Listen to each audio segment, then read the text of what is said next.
ನಮ್ಮ ಒಂದು ಸರ್ಕಾರ ಇವಾಗಲೇ ಜನಗಳ ಬಾಯಲ್ಲಿ ಇಲ್ಲಿ ಹೆಸರು ತಗೊಳಕ್ಕೆ ಆಗ್ತಾ ಇದೆ ತಿಕ್ಕಾಟ ಅಂತ ಹೇಳ್ತೀರಿ. ಮಾತನಾಡ್ತೀನಿ. ಕುರುಬೂರು ಶಾಂತಕುಮಾರ್ ಅವರು ದೂರವಾಣಿ ಸಂಪರ್ಕದಲ್ಲಿದ್ದಾರೆ. ಸರ್ ನಮಸ್ಕಾರ. ಗುರುಪ್ರಸಾದ್ ಮಾತನಾಡ್ತಾ ಇದ್ದೀನಿ.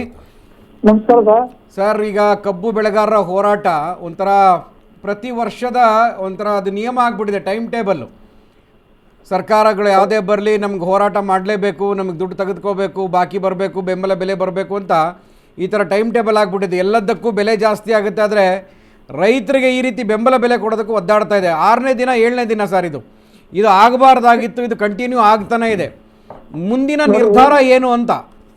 ಅಲ್ಲ, ಈಗ ಜಿಲ್ಲೆಯಲ್ಲಿ 2 ಮಂತ್ರಿಗಳಿದ್ದಾರೆ. 2 ಮಂತ್ರಿಗಳಲ್ಲಿ ಒಬ್ರು ಕೂಡ ಒಂದು ವಾರ ಆದ್ರೂ ಹೋಗಿ ಚಳವಳಿ ಜಾಗಕ್ಕೆ ಏನು ಅಂತ ಕೇಳಿಲ್ಲ. ಇದು ಬಹಳ ದುರ್ದೈವ. ಒಂದು ವರ್ಷ ರೈತರು ಕಬ್ಬನ್ನ ಬೆಳೀತಾರೆ ಕಷ್ಟಪಟ್ಟು, ಆದ್ರೆ ಒಂದ್ ದಿವಸದಲ್ಲಿ ಸಕ್ಕರೆ ಕಾರ್ಖಾನೆಯವರು ಸಕ್ಕರೆ ಮಾಡ್ತಾರೆ ಕಬ್ಬನ್ನ ಗುರಿಸಿ, ಆದ್ರೆ ಅವರು ರೈತರಿಗೆ ನ್ಯಾಯಯುತವಾದ ಬೆಲೆ ಕೊಡ್ಲಿಕ್ಕೆ ಯೋಚನೆ ಮಾಡ್ತಾರೆ. ಈಗ ಪಕ್ಕದಲ್ಲಿ ಮಹಾರಾಷ್ಟ್ರದಲ್ಲಿ ನಿನ್ನೆ ದೂಧಗಂಗಾ ಸಕ್ಕರೆ ಕಾರ್ಖಾನೆಯವರು 3640 ರೂಪಾಯಿ ಘೋಷಣೆ ಮಾಡಿದ್ದಾರೆ.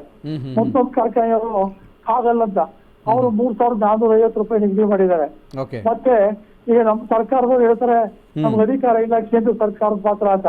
ಕೇಂದ್ರ ಸರ್ಕಾರ FRP ನ ಇಡೀ ದೇಶಕ್ಕೆಲ್ಲ ಮಾಡ್ತಾರೆ, ಆದ್ರೆ ಆಮೇಲೆ ಅದು ಕನಿಷ್ಠ ದರ, ಅದ್ರ ಮೇಲೆ ಆಯಾ ರಾಜ್ಯ ಸರ್ಕಾರಗಳು ಹೆಚ್ಚುವರಿ ದರ ನಿಗದಿ ಮಾಡ್ಬೇಕಾಗ್ತದೆ.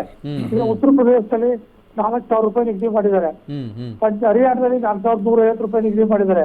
ಆಯಾ ರಾಜ್ಯಗಳು ಹೆಚ್ಚುವರಿ ದರ ನಿಗದಿ ಮಾಡ್ಲಿಕ್ಕೆ ಅಧಿಕಾರ ಇದೆ. ಮುಖ್ಯಮಂತ್ರಿಗಳು ಕೂಡ ಇದಕ್ಕೆ ಮಧ್ಯಪ್ರವೇಶ ಮಾಡಿ ತಕ್ಷಣವೇ ಸಮಸ್ಯೆನ ಬಗೆಹರಿಸಬೇಕು ಅಂತ ನಾನು ಒತ್ತಾಯ ಮಾಡ್ತಾ ಇದ್ದೇನೆ. ಯಾಕೆಂದ್ರೆ ಬೆಳಗಾವಿ ಜಿಲ್ಲೆಯಲ್ಲಿ 29 ಸಕ್ಕರೆ ಕಾರ್ಖಾನೆ ಇದೆ. ಅದರಲ್ಲಿ ಲಕ್ಷ್ಮೀ ಹೆಬ್ಬಾಳ್ಕರ್ ಅವ್ರದ್ದು ಹೇಳಿದೆ, ಸತೀಶ್ ಜಾರಕಿಹೊಳಿ ಅವ್ರದ್ದಿದೆ, ಎಲ್ಲ ಮಂತ್ರಿಗಳು, ಎಲ್ಲ ಪಕ್ಷದ ಶಾಸಕರು ಸಕ್ಕರೆ ಕಾರ್ಖಾನೆ ಮಾಲೀಕರಿದ್ದಾರೆ. ಅದರಿಂದ ನಮ್ಮ ರೈತರಿಗೆ ಬಹಳ ಅನ್ಯಾಯ ಆಗ್ತಾ ಇದೆ. ತಕ್ಷಣ ಈ ರೈತರ ಸಮಸ್ಯೆನ ಬಗೆಹರಿಸಲಿಕ್ಕೆ ಸಿದ್ದರಾಮಯ್ಯವರು ಹೆಚ್ಚುವರಿ ಜವಾಬ್ದಾರಿಯನ್ನು ತಗೊಳ್ಬೇಕು ಅಂತ ನಾನು ಒತ್ತಾಯವನ್ನು ಮಾಡ್ತೇನೆ. ಶಾಂತಕುಮಾರ್ ಅವರು, ಇಷ್ಟು ದಿನಗಳು ಎಳೆಯುವಂತಹ ದಿನ ಬೇಕಾಗಿತ್ತ ಅಂತ? ಅಂದರೆ ಸರ್ಕಾರ ಬಂದು 2.5 ವರ್ಷ ಆದರೂ ಕೂಡ ರೈತರ ಜೊತೆ ಒಂದು ಮಾತುಕತೆಗೆ ಇಷ್ಟು ದಿನಗಳು ಬೇಕಾ ಅಂತ? ಅದೇ ಸರ್, ಈಗ ಜಿಲ್ಲಾ ಮಂತ್ರಿ ಮಾಡೋದು ಆ ಜಿಲ್ಲೆಯಲ್ಲಿ ಬರ್ತಕ್ಕಂಥ ಸಮಸ್ಯೆಗಳಿಗೆ ಪರಿಹಾರ ಸೂಚಿಸಿ ಸಮಸ್ಯೆಗಳನ್ನ ಕಡಿಮೆ ಮಾಡ್ಲಿ ಅಂತ. ಜಿಲ್ಲಾ ಮಂತ್ರಿಗಳು ಆ ಜಿಲ್ಲೆಯಲ್ಲಿ ಇರ್ತಕ್ಕಂಥ ಮಂತ್ರಿಗಳೇ ನಿರ್ಲಕ್ಷ್ಯ ತೋರಿದ್ರೆ ಇನ್ಯಾರು ನಾವು ನೋಡ್ಬೇಕು ಹೇಳಿ. ಬೇಲಿ ಹೊಲ ಬೇದಾಗಿದ್ದು, ಆಮೇಲೆ ಅವರೇ ಸಕ್ಕರೆ ಕಾರ್ಖಾನೆ ಮಾಲೀಕರು, ಅವ್ರಿಗೆ ಮುಜ್ಜೋರ ಆಗ್ತಾ ಇದೆ. ಯಾಕಂದ್ರೆ ನಾನು ಹೋಗಿ ಎಲ್ಲಿ ಕಮಿಟ್ ಆಗ್ತೀನಿ ಒಂದು ಭಾವನೆ ಬಂದ್ಬಿಟ್ಟಿದೆ.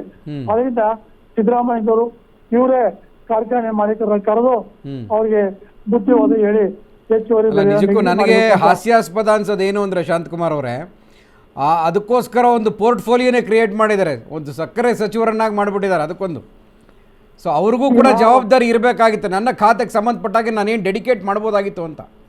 ಸರ್, ಅವ್ರಿಗೂ ಸಕ್ಕರೆ ಮಂತ್ರಿಗಳಿಗೂ ಭಯ ಆಗ್ತದೆ ಅಂತ ಕಾಣ್ತದೆ. ಯಾಕಂದ್ರೆ ಅವರು ಕೊಲೀಗ್ಸ್ಗಳು, ಆ ಕೊಲೀಗ್ಸ್ ಆಗಿರ್ತಕ್ಕಂಥ ಮಂತ್ರಿಗಳಿಗೆ ಹೋಗಿ ನೀವು ಎಚ್ಚರ ಮಾಡಿ ಅಂತ ಹೇಳಕ್ ಆಗ್ತದ? ಆಗೋದಿಲ್ಲ. ಅದರಿಂದ ನಾನು ಮುಖ್ಯಮಂತ್ರಿಗಳೇ ಇದಕ್ಕೆ ಮಧ್ಯಪ್ರವೇಶ ಮಾಡ್ಬೇಕು ಅಂತ ನಾವು ಒತ್ತಾಯ ಮಾಡ್ತಾ ಇದ್ದೀನಿ. ಸಕ್ಕರೆ ಕಾರ್ಖಾನೆ ಮಾಲೀಕರ ಕ್ಯಾಬಿನೆಟ್ ಅಲ್ಲಿ ಒಬ್ಬ ಮಂತ್ರಿ ಇನ್ನೊಬ್ಬ ಮಂತ್ರಿಗೆ ಹೇಳಕ್ ಆಗಲ್ಲ, ಅವ್ರು ಹೇಳೋದಕ್ಕೆ ಕೇಳೋದಿಲ್ಲ ಅಂತ ಗೊತ್ತಿದೆ. ಅದರಿಂದ ಮುಖ್ಯಮಂತ್ರಿಗಳಿಗೆ ಜವಾಬ್ದಾರಿ ತಗೊಳ್ಬೇಕು. ಅಲ್ಲ, ಹಿಂಗ್ ಹಗ್ಗ ಜಗಾಟ ಮಾಡ್ಕೊಳ್ತಾ ಹೋದ್ರೆ ಬಡವಾಗೋದು ರೈತರೇ ತಾನೆ? ಇಲ್ಲ, ರೈತರು ನೋಡಿ ದಿನ ಚಳುವಳಿ ಎಲ್ಲಾ ಕಡೆ ಹೋಗ್ತಾ ಇದೆ. ನಾಳೆ ಗುಲ್ಬರ್ಗ ಬಂದ್ ಕರೆದಿದ್ದಾರೆ, ಬಿಜಾಪುರದಲ್ಲಿ ನಡೀತಾ ಇದೆ. ಹಂಗೆ ದಿನೇ ಎಲ್ಲಾ ಕಡೆ ಚಳುವಳಿ ವ್ಯಾಪಕವಾಗಿ ವಿಸ್ತರಣೆ ಆಗ್ತಾ ಇದೆ. ಅದಕ್ಕೆ ಸರ್ಕಾರನೇ ಅನಾಹುತಕ್ಕೆ ಹೊಣೆಗಾರರಾಗಬೇಕಾಗ್ತದೆ. ಈಗ ನಾಳೆ ಕ್ಯಾಬಿನೆಟ್ ಸಭೆ ಕೂಡ ಕರೆದಿದ್ದಾರೆ ಮುಖ್ಯಮಂತ್ರಿಗಳು. ಸೊ ಅದರಲ್ಲಿ ಏನಾದರೂ ಸೂಕ್ಷ್ಮತೆ ಆಗಬಹುದಾ? ಏನಾದರೂ ಅದ್ರ ಬಗ್ಗೆ ಚರ್ಚೆ ಆಗಬಹುದು, ಒಂದು ತಾರ್ಕಿಕ ಅಂತ್ಯಕ್ಕೆ ಬರ್ಬೋದು ಅಂತ ಅನ್ಸುತ್ತಾ?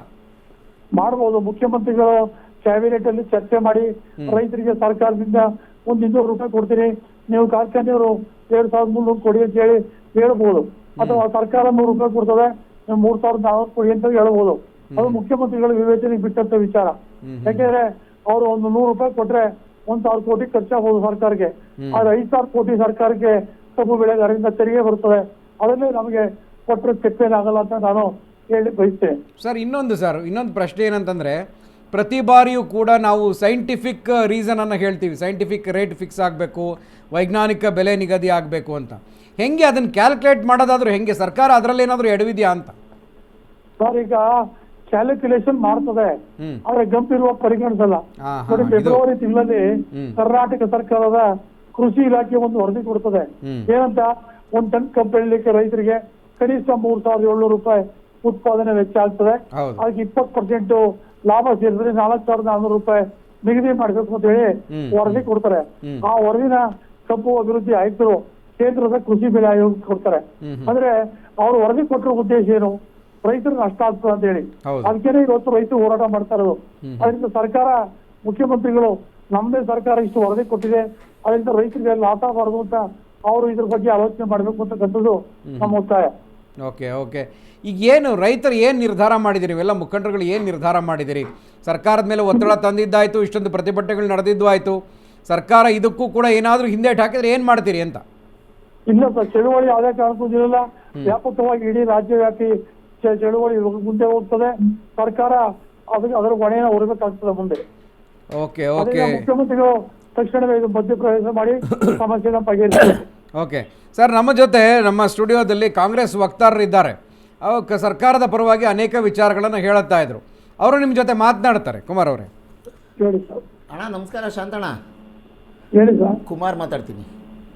ಹೇಳಿ. ಈಗ ಮಾನ್ಯ ಮುಖ್ಯಮಂತ್ರಿಗಳು 3 ಜನ ಸಚಿವರಿಗೆ ಇದ್ರ ಬಗ್ಗೆ ರೈತ ಮುಖಂಡರ ಜೊತೆ ಮತ್ತು ರೈತರ ಜೊತೆ ಚರ್ಚಿಸಿ ಕಬ್ಬಿನ ಮಂಡಳಿ ಏನಿದೆ, ನಿಯಂತ್ರಣ ಮಂಡಳಿ ಮತ್ತು ಜಿಲ್ಲಾಡಳಿತ ಇದು ಅತಿ ಹೆಚ್ಚು ಸಮಸ್ಯೆ ಆಗ್ತಿರೋದು ಬೆಳಗಾವಿ ಜಿಲ್ಲೆಯಲ್ಲಿ, ಹೌದಾ? ಹೌದು. ಯಾಕೆಂದ್ರೆ ಬೆಳಗಾವಿಯಲ್ಲಿ ಕರ್ನಾಟಕದ 3ನೇ ಒಂದು ಕಬ್ಬು ಬೆಳೀತಾರೆ. ಅಲ್ಲಿ 1,60,00,000 ಟನ್ ಕಬ್ಬು ಬೆಳೀತಾರೆ. ಇದು 29 ಕಾರ್ಖಾನೆಗಳು ಅಲ್ಲೇ ಇರೋದ್ರಿಂದ 5.40 ಲಕ್ಷ ಟನ್ನು ಕೋಟಿ ಟನ್ನು ಇದಾಗೋದ್ರಿಂದ ಕಬ್ಬು ಅತಿ ಹೆಚ್ಚು ಕಾರ್ಖಾನೆಗಳು ಅಲ್ಲೇ ಇರೋದ್ರಿಂದ ಅಲ್ಲಿ ಹರಿತಾ ಇರೋದು. ನವೆಂಬರ್ 1ರಿಂದ ಪ್ರಾರಂಭ ಆಗಬೇಕಾಗಿತ್ತು. 2 ಬಾರಿ ಚರ್ಚೆಯಾಗಿ ಜಿಲ್ಲಾಡಳಿತದ ಜೊತೆ ಜಿಲ್ಲಾ ಅಧಿಕಾರಿಗಳು 3,010 ರೂಪಾಯಿ ಕಾರ್ಖಾನೆಯವರು ಹೇಳಿದರು, ಜಿಲ್ಲಾ ಅಧಿಕಾರಿಗಳು 3,200 ರೂಪಾಯಿ ಅಂತ ಬೆಲೆ ನಿಗದಿ ಮಾಡಿದರು. ಅದು ಸಾಲೋದಿಲ್ಲ ಮತ್ತು ನಮ್ಮ ಹಳೆ ಬಾಕಿ ಕೂಡ ಕೊಡಬೇಕು ಅಂತೇಳಿ ನೀವೆಲ್ಲರೂ ಈಗ ಪ್ರತಿಭಟನೆ ಮಾಡ್ತಿದ್ದೀರಿ. ನಿಮ್ಮ ಪರವಾಗೇ ನಾವಿದ್ದೇವೆ. ಈ ಮಧ್ಯದಲ್ಲಿ ಸಕ್ಕರೆ ಕಾರ್ಖಾನೆ ಮಾಲೀಕರು ಈ ಥರ ನಡೀತಿದೆಯಲ್ಲ, 1ನೇ ತಾರೀಕಿಂದ ನಮ್ಮ ಕಾರ್ಖಾನೆ ಪ್ರಾರಂಭ ಆಗಬೇಕಾಗಿತ್ತು ಅಂತೇಳಿ ನಿಮ್ಮ ಯಾರ ಜೊತೆಲಾದರೂ ಒಬ್ಬರಾದರೂ ಸಕ್ಕರೆ ಕಾರ್ಖಾನೆ ಮಾಲೀಕರು ಮಾತಾಡಿದಾರ ಅಣ್ಣ? ಇಲ್ಲ ನೋಡಿ, ನಿನ್ನೆ ಬೆಳಗಾವಿ ಜಿಲ್ಲೆ ಲೈಲಾ ಸಕ್ಕರೆ ಕಾರ್ಖಾನೆ ಆರಂಭ ಮಾಡಿತ್ತು. ರೈತರೆಲ್ಲ ಹೋಗಿ ತಂಗಿ ಎದ್ದು ಆ ಕಾರ್ಖಾನೆ ಮುಗಿಸಿದ್ದಾರೆ. ಈ ಯಾವುದೇ ಕಾರಣಕ್ಕೂ ಕೂಡ ಕಾರ್ಖಾನೆ ಆರಂಭ ಮಾಡ್ಲಿಕ್ಕೆ ಬಿಡೋದಿಲ್ಲ. ಯಾಕೆ ರೈತರಿಗೆ ನ್ಯಾಯಯುತವಾದ ಬೆಲೆನ ನಿಗದಿ ಮಾಡದೇ ಇದ್ರೆ ಸರ್ಕಾರ ಸುಮ್ಮನೆ ಇರೋದಿಲ್ಲ. ಯಾಕೆಂದ್ರೆ ಈಗ ಮುಖ್ಯಮಂತ್ರಿಗಳು ಹೇಳಿಕೆ ನೋಡಿದೆ, FRP ಕೇಂದ್ರ ಸರ್ಕಾರ ನಿಗದಿ ಮಾಡುತ್ತೆ ಅಂತ ಹೇಳಿ. ಕೇಂದ್ರ ಸರ್ಕಾರ ನಿಜ, ಅದು ಇಡೀ ದೇಶಕ್ಕೆ ಒಂದು ಕನಿಷ್ಠ ದರವನ್ನ ನಿಗದಿ ಮಾಡ್ತದೆ. ಆದ್ರೆ ಉತ್ತರ ಪ್ರದೇಶ, ಪಂಜಾಬ್, ಹರಿಯಾಣ ರಾಜ್ಯಗಳಲ್ಲಿ ಆಯಾ ರಾಜ್ಯ ಸರ್ಕಾರಗಳು ಹೆಚ್ಚುವರಿ ಬೆಲೆ ನಿಗದಿ ಮಾಡಿದೆ. ಅದೇ ರೀತಿ ರಾಜ್ಯ ಸರ್ಕಾರಕ್ಕೂ ಕೂಡ SHT ಆಕ್ಟ್ ಪ್ರಕಾರ ಕಬ್ಬಿನ ಬೆಲೆನ ಹೆಚ್ಚುವರಿ ಬೆಲೆ ಉಪ ಉತ್ಪನ್ನಗಳ ಲಾಭವನ್ನು ಹಂಚಿಕೆ ಮಾಡಿ ನಿಗದಿ ಮಾಡುವಂತ ಅಧಿಕಾರ ರಾಜ್ಯ ಸರ್ಕಾರಕ್ಕಿದೆ. ಮುಖ್ಯಮಂತ್ರಿಗಳಿಗೆ ಯಾರು ಗಮನ ತಂದಿದ್ದಾರೆ ಇಲ್ಲವೋ ಗೊತ್ತಿಲ್ಲ. ಇನ್ನಾದ್ರೂ ಅದರ ಬಗ್ಗೆ ಚಿಂತನೆ ಮಾಡಿ ಸಮಸ್ಯೆನ ಬಗೆಹರಿಸಬೇಕು ಅಂತಕ್ಕಂಥದ್ದು ನಮ್ಮ ಒತ್ತಾಯ. ಖಂಡಿತ ನಮ್ಮ ಸರ್ಕಾರ ನಿಮ್ಮ ಪರವಾಗಿರುತ್ತೆ. ನಿಮ್ಮ ನಿಯೋಗ ಮಾನ್ಯ ಮುಖ್ಯಮಂತ್ರಿಗಳು ಯಾವತ್ತ ಭೇಟಿ ಆಗಿದ್ರಣ್ಣ ಈ ನಡುವೆ? ಇಲ್ಲ, ಭೇಟಿಯಾಗಿಲ್ಲ. ಪತ್ರ ದಯಮಾಡಿ ಭೇಟಿ ಆಗ್ಬಿಟ್ಟು ನಿಮ್ಮ ಅಹವಾಲುಗಳನ್ನ ಅವ್ರಿಗೆ ಹೇಳಿದಿದ್ರೆ ಈ ಪರಿಸ್ಥಿತಿ ಇವತ್ತು ಬರ್ತಿರ್ಲಿಲ್ಲ ಅಂತ ನನ್ನ ಭಾವನೆ. ಸ್ವಲ್ಪ ಸುಮ್ಮನೆ ಆಯ್ತು. ಕೇಂದ್ರ ಸರ್ಕಾರ ಜವಾಬ್ದಾರಿ ಇದೆ.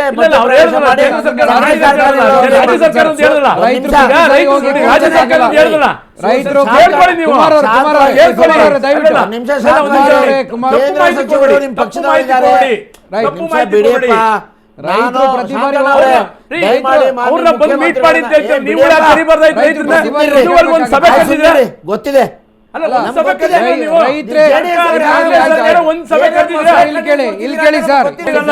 ಇಲ್ಲಿ ಕೇಳಿ, ರೈತರೇ ಹೋಗಿ ಕೇಳಬೇಕಾಗುತ್ತೆ. ನಾನು ಮುಖಂಡರುಗಳು ಯಾರಾದ್ರೂ ಭೇಟಿ ಆಗಿದ್ರೆ ಈ ನಡುವೆ ಅಂತ ಕೇಳಿದ್ದು. ಥ್ಯಾಂಕ್ ಯು ಶಾಂತಕುಮಾರ್ ಅವರೇ ನಮ್ಮ ಜೊತೆ ಮಾತನಾಡಿದ್ದಕ್ಕೆ. ಎಸ್, ಅವ್ರ ಪ್ರಕಾರ ಸರ್ಕಾರ ನಿಗದಿ ಮಾಡಬೇಕಾಗಿತ್ತು, ಅಂದ್ರೆ ಹೆಚ್ಚುವರಿಯಾಗಿ ಕೊಡಬೇಕು ನಮಗೆ ಅಂತ. 3,200 ನಿಗದಿ ಆಗಿದೆ ಈಗ ಜಿಲ್ಲಾಡಳಿತ ಮತ್ತು ಕಾರ್ಖಾನೆ ಮಾಲೀಕರ ಕೇಂದ್ರ ಸರ್ಕಾರ ಮಾಡಿರ್ತಕ್ಕಂಥದ್ದು. ಕಾರ್ಖಾನೆ ಮಾಲೀಕರ ಹತ್ರನೂ ಮಾತನಾಡಿ ಸರ್ಕಾರವು ಕೂಡ ಒಂದು 100-200 ರೂಪಾಯಿ ಅವ್ರಿಗೆ ಸೇರಿಸಿ ಕಾರ್ಖಾನೆಯವರು ಇನ್ನೊಂದು ಸ್ವಲ್ಪ ಈ ಕಡೆಗೆ ಬಂದು ಕೊಡಿಸಿ ಅಂತ ರೈತ ಮುಖಂಡರುಗಳು ರೈತರು ಹೋರಾಟ ಮಾಡ್ತಿರೋದು. ಅದಕ್ಕಿಂತ ಬಹಳ ಇಂಪಾರ್ಟೆಂಟ್ ಆಗಿರೋದು ರೈತರು ಹೋರಾಟ ಇದು ನಡೀತಾ ಇರೋದು ಬೆಳಗಾವಿ ಭಾಗದಲ್ಲಿ. ತಮ್ಮ ಏನು 4 ವರ್ಷ 5 ವರ್ಷದಿಂದ ಕಬ್ಬನ್ನ ಕಾರ್ಖಾನೆಗಳಿಗೆ ಕೊಟ್ಟಿದ್ದಾರೆ, ಅದ್ರ ಬಾಕಿಯನ್ನ ಕೊಡಿಸಿ ಫಸ್ಟು. ಇದ್ರ ಬೆಲೆ ನಿಗ್ಗಿ ಆಮೇಲೆ ಮಾತಾಡೋಣ.